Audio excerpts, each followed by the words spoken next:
네, 2019년 1월 22일이네요. 오늘 화요일 큐티 예배 시작하도록 하겠습니다. 영적 시력을 회복해야 말씀의 의미를 압니다. 라는 제목입니다. 마가복음 8장 14절에서 26절 말씀 읽도록 하겠습니다. 제자들이 떡 가져오기를 잊었음에 배에 떡 한 개밖에 그들에게 없었더라. 예수께서 경고하여 이르시되 삼가 바리새인들의 누룩과 헤롯의 누룩을 주의하라 하시니 제자들이 서로 수군거리기를 이는 우리에게 떡이 없음이로다 하거늘 예수께서 아시고 이르시되 너희가 어찌 떡이 없음으로 수군거리느냐 아직도 알지 못하며 깨닫지 못하느냐 너희 마음이 둔하냐 너희가 눈이 있어도 보지 못하며 귀가 있어도 듣지 못하느냐 또 기억하지 못하느냐 내가 떡 5개를 5,000명에게 떼어줄 때에 조각 몇 바구니를 거두었더냐 이르되 12리니이다. 또 7개를 4,000명에게 떼어줄 때에 조각 몇 광주리를 거두었더냐 이르되 7이니이다. 이르시되 아직도 깨닫지 못하느냐 하시니라. 벳세다의 이름에 사람들이 맹인 한 사람을 데리고 예수께 나와 손 대시기를 구하거늘 예수께서 맹인의 손을 붙잡으시고 마을 밖으로 데리고 나가사 눈에 침을 뱉으시며 그에게 안수하시고 무엇이 보이느냐 물으시니 쳐다보며 이르되 사람들이 보이나이다. 나무 같은 것들이 걸어가는 것을 보나이다 하거늘 이에 그 눈이 다시 안수하심에 그가 주목하여 보더니 나아서 모든 것을 밝히 보는지라. 예수께서 그 사람을 집으로 보내시며 이르시되 마을에는 들어가지 말라 하시니라. 아멘. 오늘의 말씀 요약 읽도록 하겠습니다. 예수님의 제자들에게 바리새인들과 헤롯의 누룩을 주의하라고 하십니다. 제자들이 말씀을 깨닫지 못한 채 떡이 없기 때문이라고 수군거리자 예수님은 그들 마음의 둔함을 책망하시며 오병이어와 칠병이어 기적을 상기시킵니다. 벳세다에서는 맹인 한 사람을 2번에 걸쳐 안수에 고치십니다. 아멘. 본문에서 읽도록 하겠습니다. 제자들의 우둔함. 마음이 둔해 깨닫지 못하면 주님께 책망을 받게 됩니다.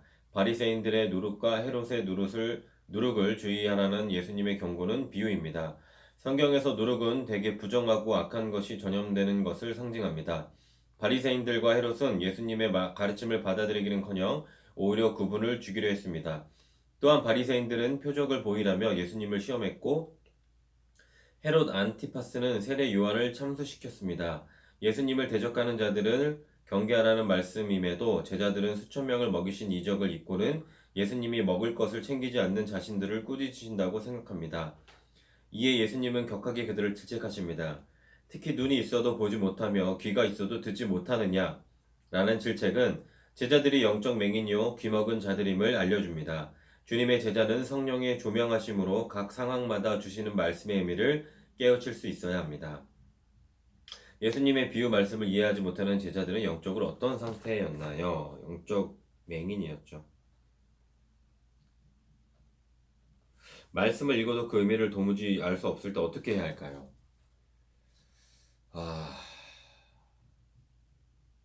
기도를 해봐야 되지 않을까요? 기도하고 아니면 뭐 찾아보던가 말씀을. 기도가 제일 맞는 것 같고요. 기도 또는 설교를 말씀을 요새 유튜브 제가 올리는 유튜브에도 굉장히 많죠. 말씀을 찾아보자. 벳세다 맹인 치유. 영적 눈이 뜨여야 말씀을 깨닫습니다.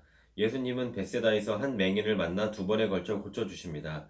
예수님의 능력이 약해지셔서 그렇게 하신 것이 아닙니다. 이는 가르침을 주시기 위한 비유적 행동입니다.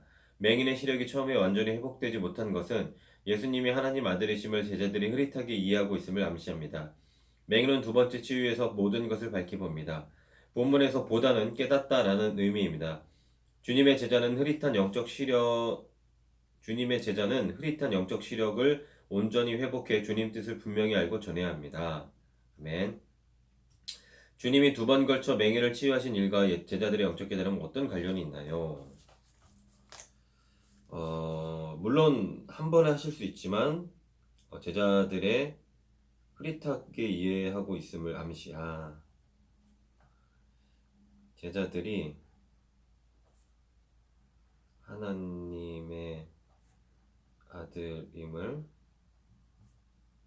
흐릿하게 이해하고 있음. 저도 그런 것 같아요. 주님이 내게 밝히 깨우쳐 주길 원하시는 말씀은 무엇일까요? 두려워하지 말아라.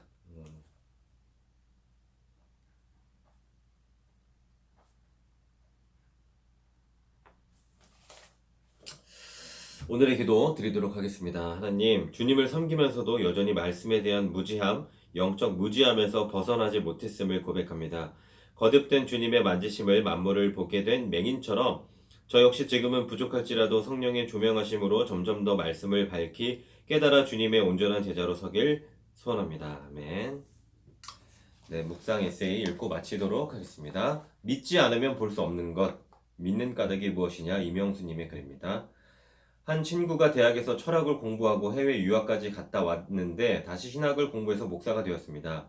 그의 부모님은 예수님을 믿지 않으십니다. 친구 아버님은 아들이 신학대학원에 가겠다고 하자 세상에 남자로 태어나서 무엇을 해 먹고 살 수 없어 목사가 되느냐? 라고 꾸짖으며 자주 불만을 표시하셨습니다. 예수님을 모르는 부모 입장에서는 충분히 그렇게 말할 수 있습니다. 아들이 보는 것을 못 보기 때문입니다. 제 친구는 자신의 생애 전부를 예수님께 드려도 아까울 것이 없다고 생각했습니다. 그에게 예수님은 세상 학문을 아무리 배워도 볼 수 없던 것들, 하나님 나라와 그 영광을 볼 수 있게 눈을 열어주신 분입니다. 믿지 않는 사람들이 볼 때 인생에서 가장 중요한 나이에 지금까지 투자한 돈과 쌓은 지식을 내려놓고 주님께 평생을 바치는 것은 낭비라고 생각될 수 있습니다. 그러나 그리스도인의 삶은 그런 것입니다.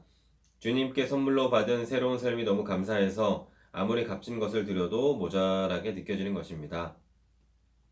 하나님이 우리에게 베풀어 주신 은혜는 경제적 가치 척도를 초월합니다. 그분은 우리에게 독생자 예수 그리스도를 보내주셨습니다. 그 예수님을 만나야 합니다. 예수님의 사랑을 누리고 평생을 그분께 드려야 합니다. 그것이 그리스도의 삶입니다. 아멘. 정말 경제적 가치로도 따질 수가 없죠. 하나님께서 우리 예수님에게 보내주신 것은.